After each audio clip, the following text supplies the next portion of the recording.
Hello, everyone. Uh, can you hear me? Can you put some reaction if you hear me? Something in chat.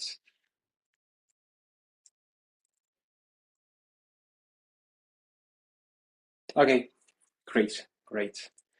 Uh, I'm glad you came. Yeah, nice. Okay, uh, let's get started. So,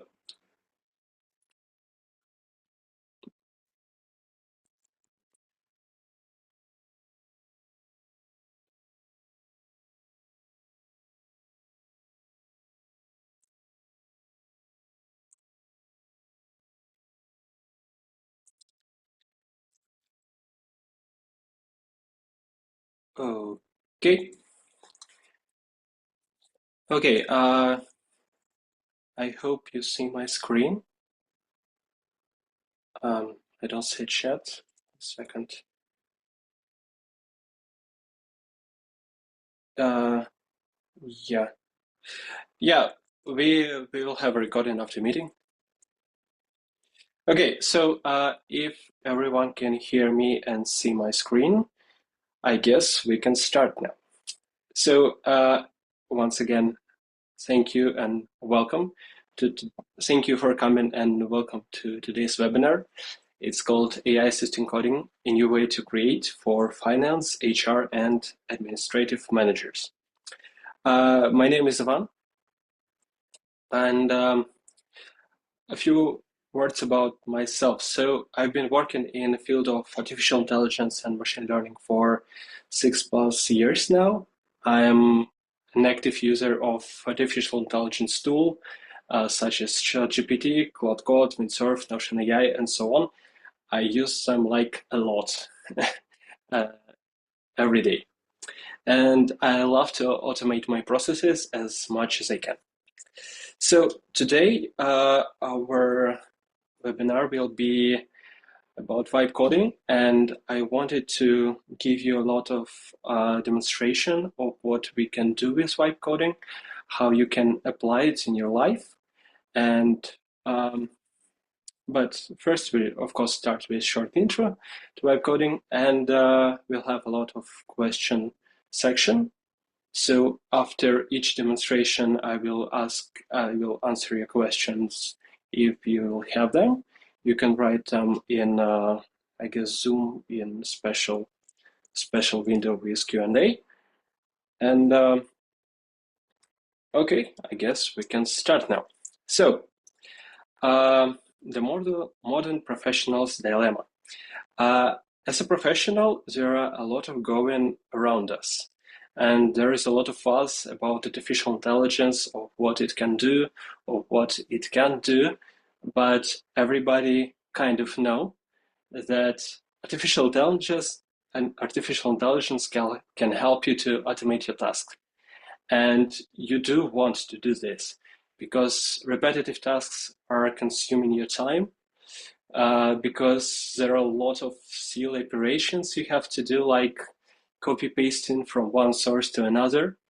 The other problem that arises is that even if you knew that automation is valuable and needed, you as non-technical person usually cannot do it yourself. And the technical resources are super expensive.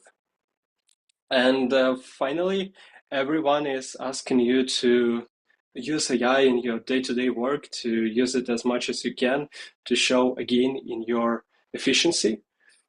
And these are the problems that I guess everyone can relate.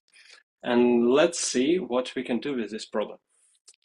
So, yeah, there is a great opportunity now for all of us is to use AI-assisted coding. And I think there might be a bit of confusion with this term because coding is something where you write code when you execute it. But I guess nowadays coding is less about writing the code. Instead, it is about of performing tasks performing some repetitive tasks that can be described in a structured way and automated.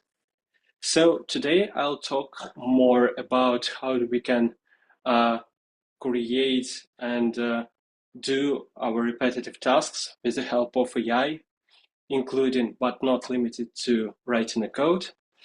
And yep, let's move on.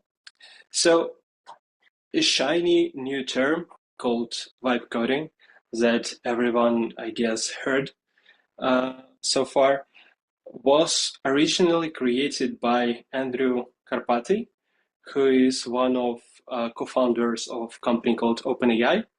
And this term was introduced to a public, I guess, at the beginning of this year. So if you thought that it's been with us for a long time, then you're mistaken, because vibe coding is less than 1 year old. What is vibe coding? So vibe coding is that you don't write a code. You just describe what you want in natural language. Then you use some AI tool that translates your intent into working code. And finally, through natural language conversation, you evolve through the code, through the product that you created, into something working, into something valuable for you. And the next question is, how do I try vibe coding? And actually, you already have tools to do it and to try. I guess everyone, or almost everyone, have already tried ChatGPT or Claude, and this is all you need to try vibe coding yourself. But to broaden our vision, to broaden our understanding of what is possible, during the course of today's lecture, I'll also include some additional tools like Notion and Google Sheets. And I also include Google Colab to show you what is possible without deep knowledge and what can you achieve yourself. Yeah, there is a toolkit that you need. Don't be afraid. I'll go through each step in a lot of details. And what we will try today. So we will have 4 demonstrations of different usage of AI assistants and AI coding. We'll start from the simplest one, like using AI assistant in Google Sheets. And the last one will be about creating a mini app that will do some financial processing for you. I hope you're as excited as me. So yeah, let's dive deep into our first tutorial, our first demo. It is about using artificial intelligence to analyze review data in Google Sheets. So I need to end my slideshow and move to Google Sheets. Okay, so let me introduce you to the problem. The problem is simple. We have a lot of webinars. After each webinar, we collect feedback, and we want to monitor if our webinars are getting better, maybe if they are getting worse, or overall, how do we perform as a panelist. This is an example data that we might collect, and this is not real data. It is synthetic, but it's super similar to what actually happened in real life. So what do we want to do here? The first approach to measure how we performed is just to go through each feedback and read it. So, okay, yeah, here, first line, it seems like it's saying something positive about the webinar, and I guess I'll increase a bit resolution. Yeah. Then, for example, this line is said that participant was disappointed. Yeah, okay, so we have 25 rows here. It is possible to do it by hand to go through them, but it is not very, it's not the best way to spend our time. So here comes our first AI enabling tool, AI enabling helper, is internal to Google Sheets ability to use AI model. So what we can do is we can type AI as a formula in one of the cells, ask what we want to do, and see how it works. So we want you to look at feedback and tell if the feedback is positive, negative, or neutral. And we also mention another cell to look to. Let's look how it works. Okay, yeah, so first feedback is positive. Great, now let's just drag it and calculate all our feedback for all our data. It'll take some time, but it's much faster than if we'll do it ourselves and we will put the values by hand. The other fun thing is that, okay, now I need to calculate how many positive, neutral, and negative responses that I get, but I don't remember the formula. So another feature that Google Sheet provides is to call Gemini like this. Yeah, we'll create a new chat because I already tried some things before the webinar. So what do we want? What do we want to ask is we want to calculate a number of positive, negative, and neutral responses in column E. Let's see if he'll be able to do this. Yes, seems about right. Negative, negative. Yeah, seems about right. And this is great because we can not only calculate and ask him to create formulas and insert these formulas into our spreadsheet, but we can also do stuff like, okay, then create then pie chart.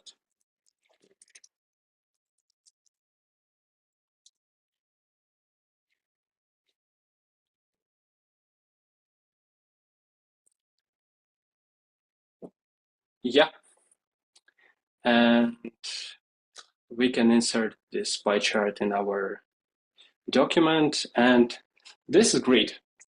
This is great, and yeah, so this is the end of first demonstration, and the key takeaways from here is that first of all, there are already AI integrated in your daily tools that you might just don't know about, but it is already bringing you a lot of value and a lot of possibilities to automate, to make your work easier.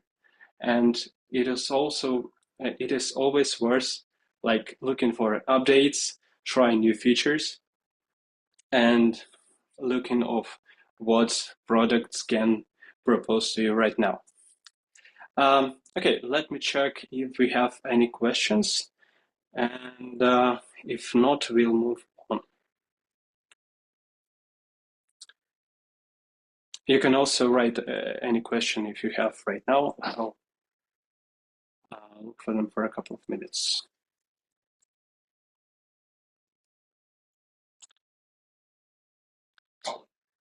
Okay, seems like we don't have any questions. Oh, is the AI tool in Google Sheet free, or do I need some pro subscription? Um,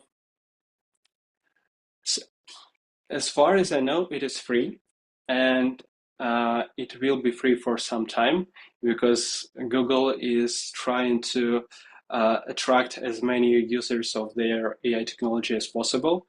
So yeah, it will be free for some time. Uh, can it work with links as well? I'm not sure. You can try. Um, okay, the next question is, does Copilot also have AI function? Um, you mean the Copilot inside of Office 365? I'm not sure because I'm usually working with Google, but mm, you can also check. Mm, what's the difference between AI in Excel and the Gemini side panel? Uh, So that's actually a great question because AI in a cell is a function that performs only on the referenced cell. So for example, if you put cell A2 in the cell, it has only access to this data, while side panel have a lot of more access to what's happening in your document overall. It can look at different columns, different values. It can insert data. So side panel is more of a general assistance with your Google Sheet, while equal to AI inside a cell is more like a calculation over some cell or some value with an AI. So if we have links instead of the text in the column, uh, if we want to treat links, then yes, it will work. If we want to treat data that the link is referencing to, I'm not sure. I think not, but I'm not sure. Okay, thank you for your question. Let's move on to the second demonstration of today. And the second demonstration is how we can connect a Notion with Claude to create a new job opening. Why this demo, I think, is useful? Because, as I mentioned previously, a lot of our work is copy pasting. We need to copy some data from one source, put it into another, put it into ChatGPT, for example, and then paste back. There is a lot of like unnecessary steps we have to take to use AI in our work, with our tools. But there is a way to make this kind of tasks easier. Yeah, so for this demo, I will use a tool called Claude. Yep. This is almost the same as ChatGPT. Uh, it is from another provider. So as ChatGPT is from a company called OpenAI, Claude is from a company called Anthropic, but they are actually almost the same. They have different models, but overall, what you can expect from them is almost equal. But I do personally prefer Claude Code for a number of reasons, and one of the reasons I'll show right now. So, yeah, I forgot to show you what I wanted to do. So, what do we want is we have a Notion page. We have a Notion page our with our job opening from marketing operation. For example, I am as an HR specialist. I want to create a new job opening, but for example, for an AI engineer. What do I do? So first I'll open this page, select all. It's not selecting everything, so I need to drag and select, copy into my Claude, write some prompt, and ask it to do the stuff. But what do we have is we can directly connect our Claude with Notion. It is done pretty simple. So here we have tools that we can connect. For the sake of tutorial, I'll remove my connection and create it once again. Okay, let's see if it will work. Okay, so I want to connect Notion to my Claude.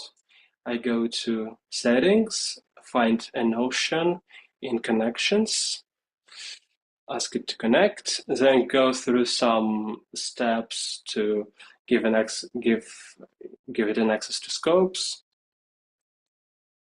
It worked. Yeah. Now I can simply turn the Notion on, and let's see what we can do with it. So, okay, hey, do you see my Notion page called Webinar Demo?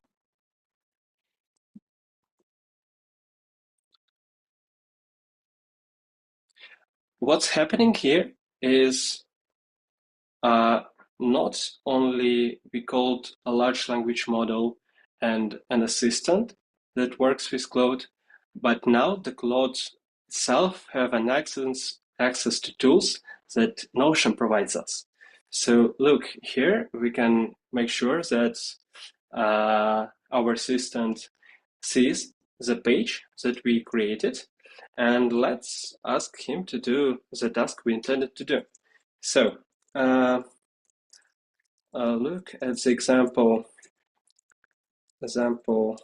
job opening in this folder and create a new job opening for an AI engineer using the first one as a reference.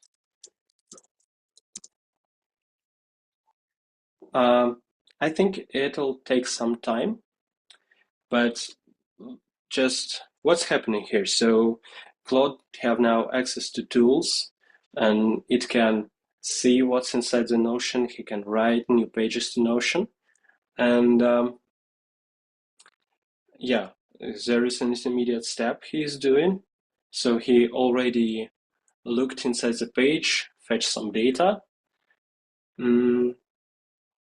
Yeah, now he's asking us to allow or deny the operation. This is an important step because AI is unpredictable by its nature. So there are some occasions where the step which is performed by Claude can cause any danger. So therefore, we need to check what he is proposing and decide decide to accept it or deny. Just by a quick look, I can see that there is nothing wrong. I'll allow it. And I guess, yeah, by now there must be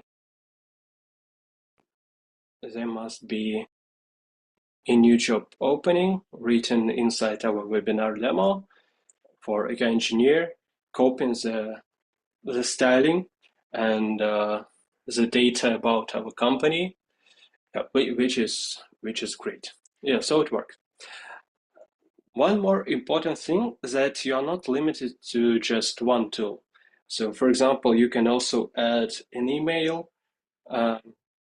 Like here, I can allow Claude to look into my mails. And for example, to create a page for each specific mails that require my attention from the last like 10 days. And it will do this stuff. And this is very helpful and useful, like for me, useful way to use Claude Code. So what we have as a takeaway. So yeah, Claude can and have an ability to connect to your tools, including Notion. It is super powerful way to improve your workflow when you combine apps with an AI assistant. And one more important thing is that the number of connections now is limited, but there are there are a lot more connection to a lot more tools that are actually available online. To do this, you can look and Google for MCP for your tool. MCP stands for Model Context Protocol. And by including it into your Claude, you'll have an ability to communicate to your tool. I will not go deeply into MCPs for now, so you just need to know that there is an option to do this, and yeah, I guess it may be covered in other webinars, and yeah, you should try one. Okay, now it's time for questions. Let me check if we have a new one.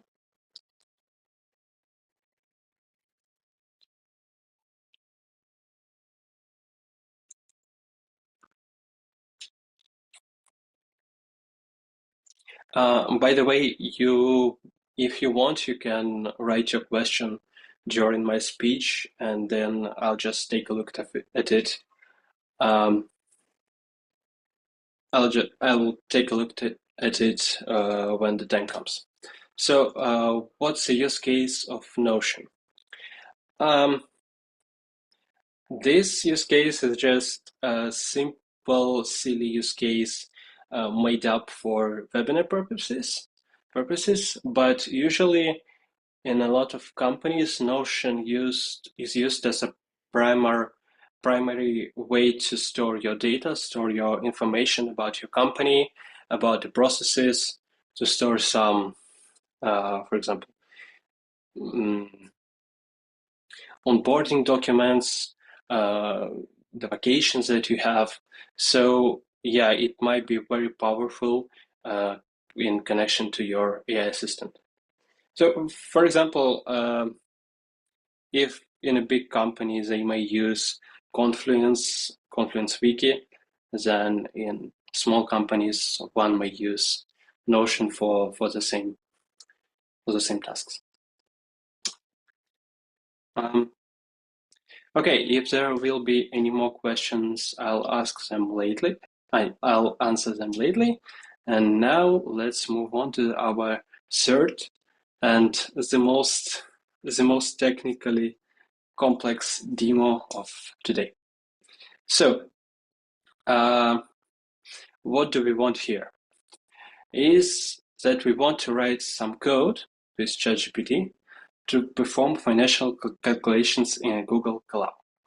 So let me introduce you to the problem first. Again, what do we have here? Here we have a sample data of work hours during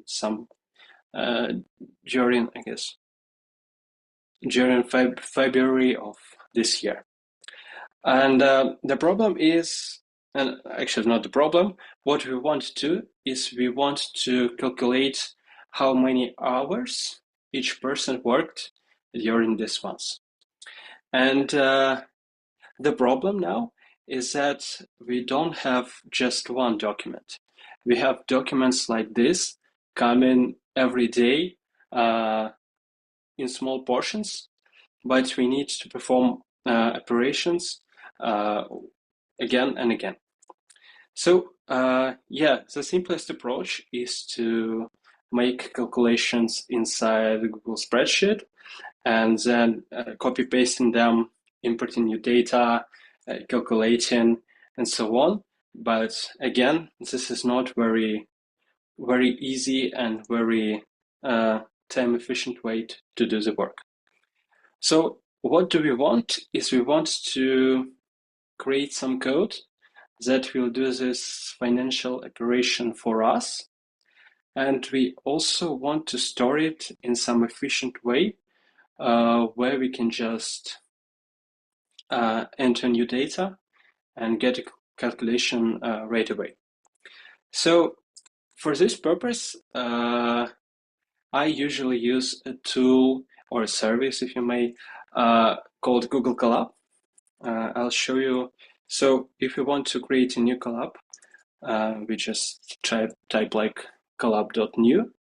It is also a product of Google, so you'll see a similar interface. And the purpose of the service is that it allows you to execute some code in a cloud, and not any code, Python code specifically. So for example, if we type like print hello, then this code will be executed.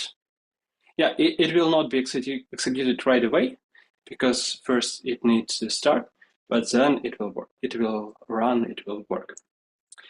Okay, and so we have an environment where we can run our code. Now let's write the code itself. For this, I will use ChatGPT. I'm using ChatGPT just to show you that it is both possible to do in ChatGPT as well as in Claude. So there is no real difference why I prefer, for this exact task, why I prefer ChatGPT over Claude. And I already made a code, not a code, a prompt that I want to use. So what am I doing here? First, I'm specifying what I want to achieve. So I want to create a Python code that works inside a Google Colab. This information will be enough for model to understand the limit of the environment I'm running code into. Also, what I want is I want to describe what data I have as an input and what I'm expecting as an output. Yeah, so as an input, I have my Excel6 file. I want to drag and drop it or select it. And after computation, I want first to calculate total working hours for each person and also draw a graph with specific data I specified here.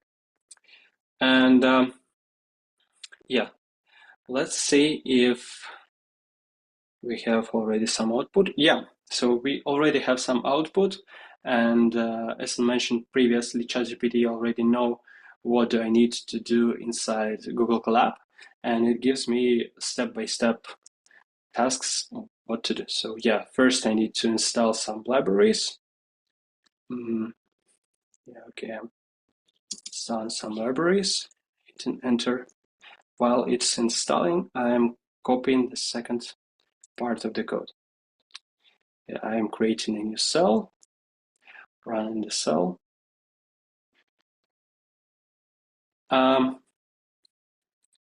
And the magic of this is I actually don't need to understand what's happening in this code.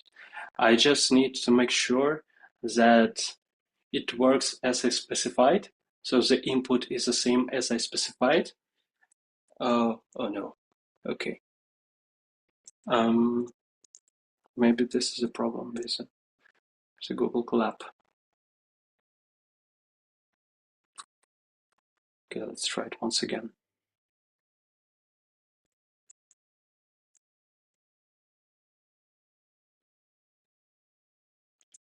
Yeah, so yeah, as I said, I don't need to go through every line of the code it provides me. I just need to make sure that the input working correctly and the output of the code is the one that I'm expecting. Okay, so I'm entering my data.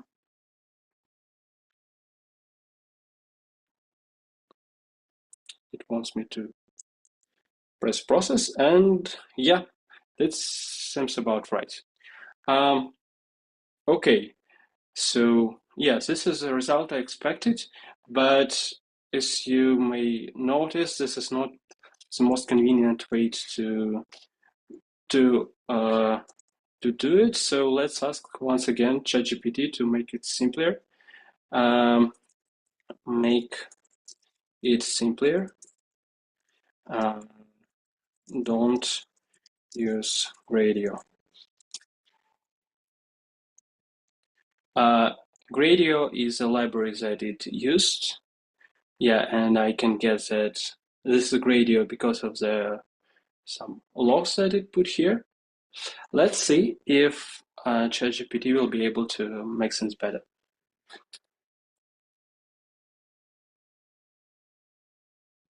Okay.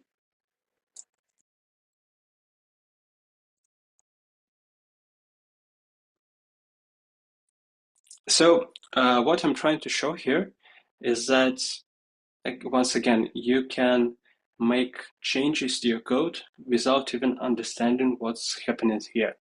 You can ask to make your code simpler. You can ask to change how it interacts with you. So here I'm just putting another code here. Let's check if it will run. Yeah, and now the interface is much simpler. I can select file.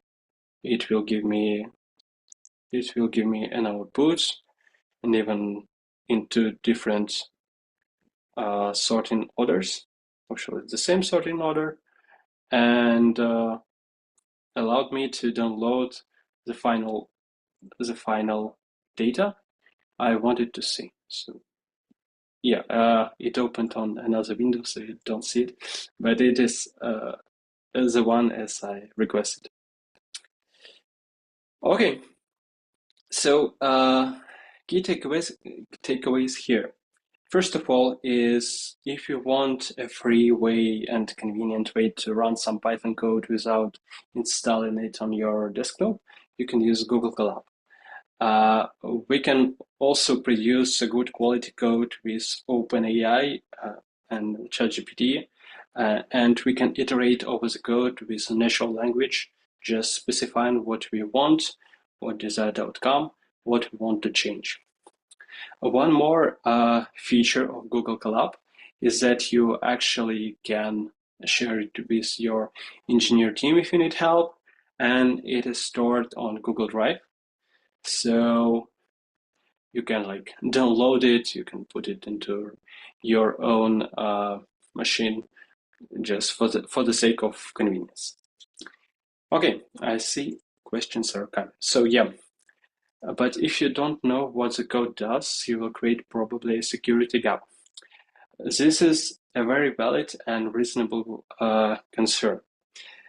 Yeah, there might be a security gap, and you usually don't want to work with any kind of sensitive or personal data in any way when you are working with AI tools. This is a very important matter because if you're using any kind of available online tools, that then the data you're putting inside these tools is usually sent to a server. So for example, if you were trying to upload secure data to your Google Sheet, it will be already kind of a security breach here. So what I was trying to say is that when working with AI assistants, if these assistants are working in the cloud, not in your secure contour, then you need and you should ask yourself if it is allowed for me to share this data with assistant. If can we deal the consequences if this data will be leaked somewhere. Yeah, so there is a huge security concern with all AI tools and actually with all online and web services you're using.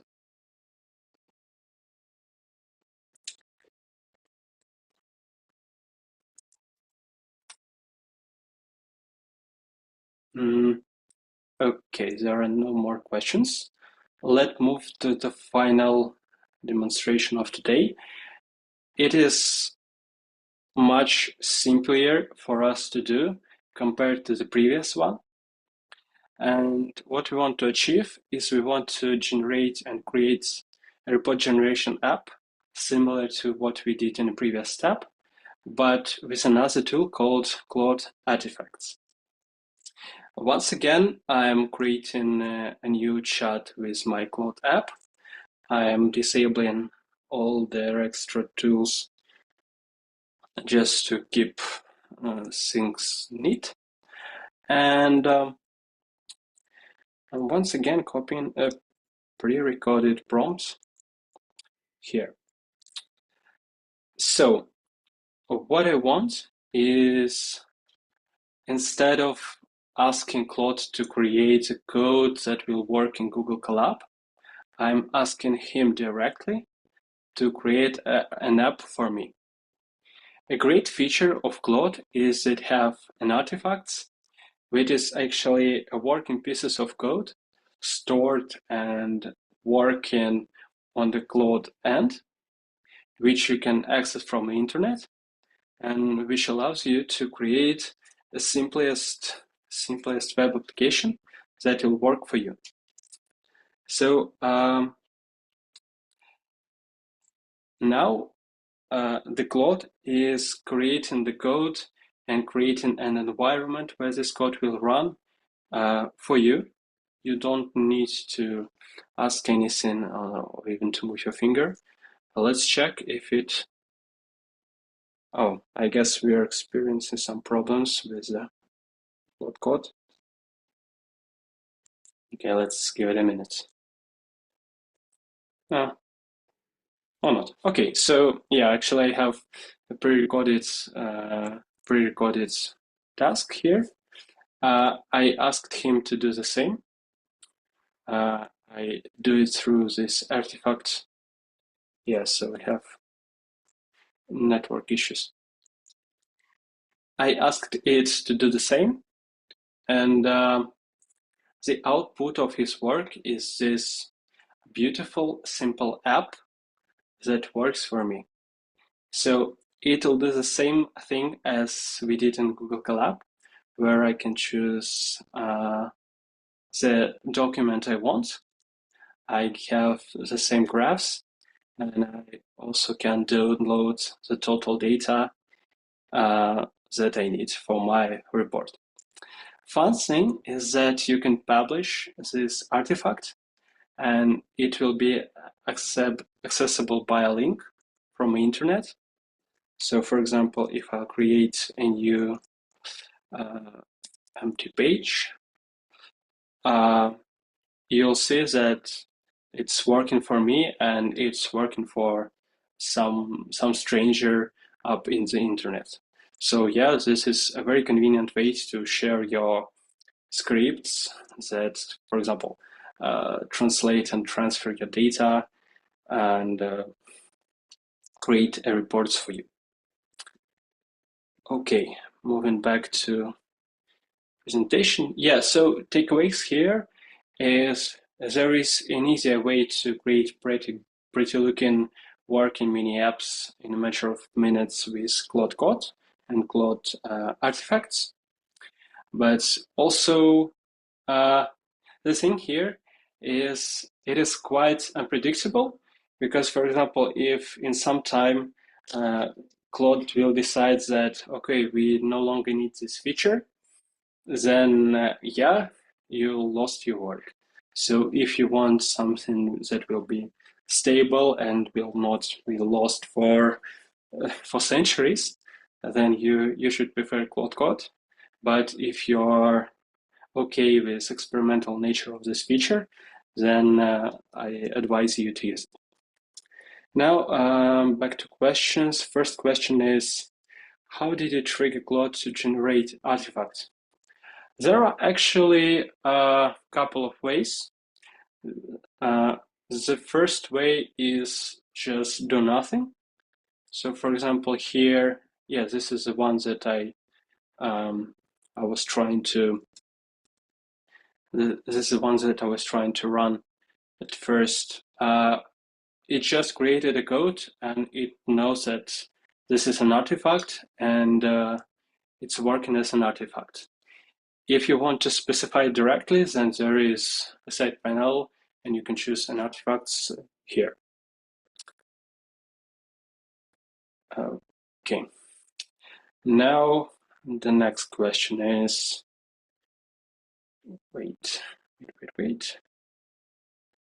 Yeah, what languages, frameworks is the artifact built in? Can I see and edit the code? Yes, you can.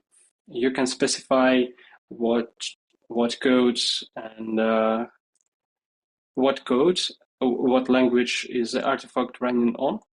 For example, here is an HTML. I can download it. Yeah, it will be downloaded as an HTML code. Yeah, so I can store it locally. And I guess I can try to specify the language. For example, okay, let's try it. Can you write it in JavaScript, for example? Let's see.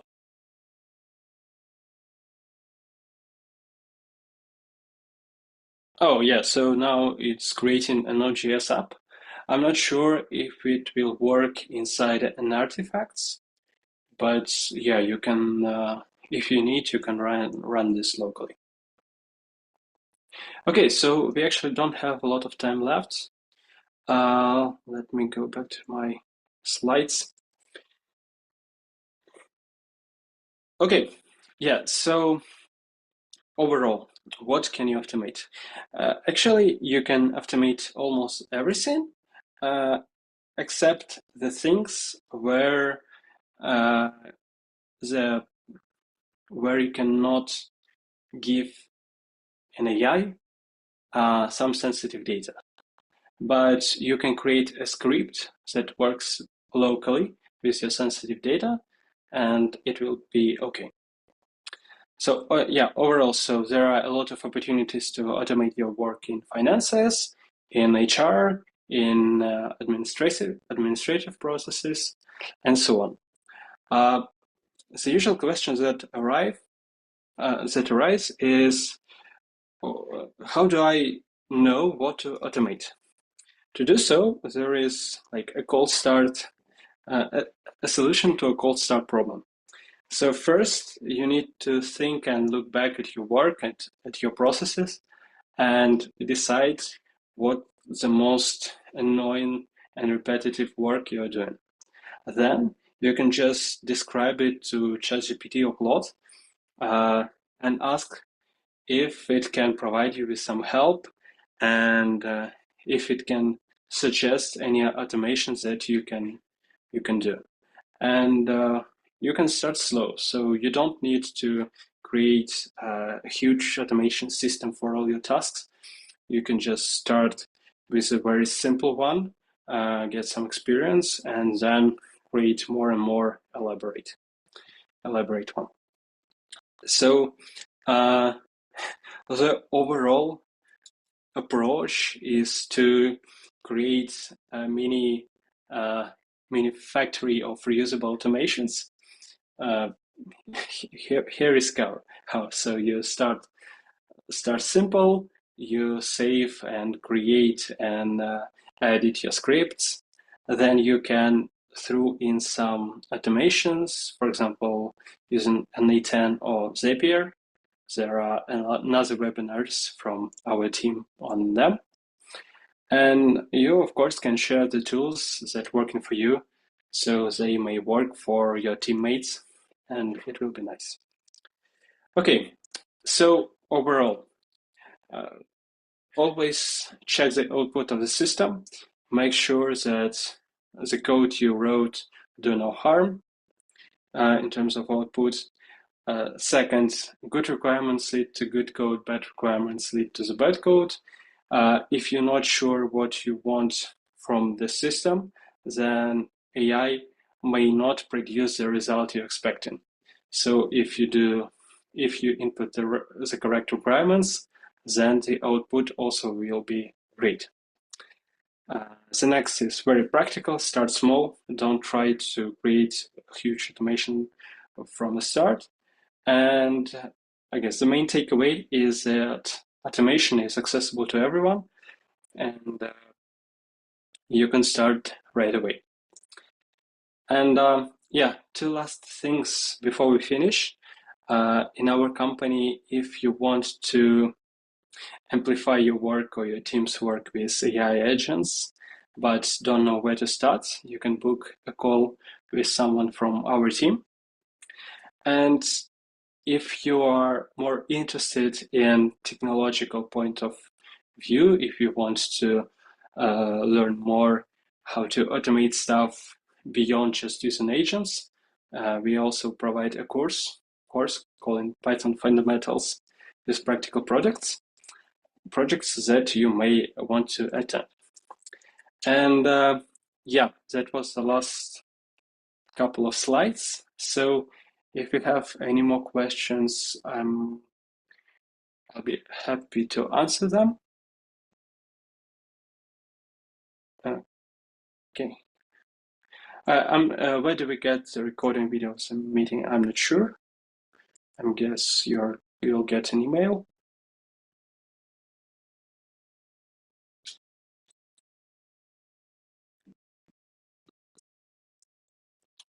Thank you for coming. I hope I was at least helpful at some point. Yeah. Okay, I guess there are no more questions. Thank you everyone for coming. It was a pleasure talking to you and telling stories and showing things with AI. And I hope we'll maybe see each other again.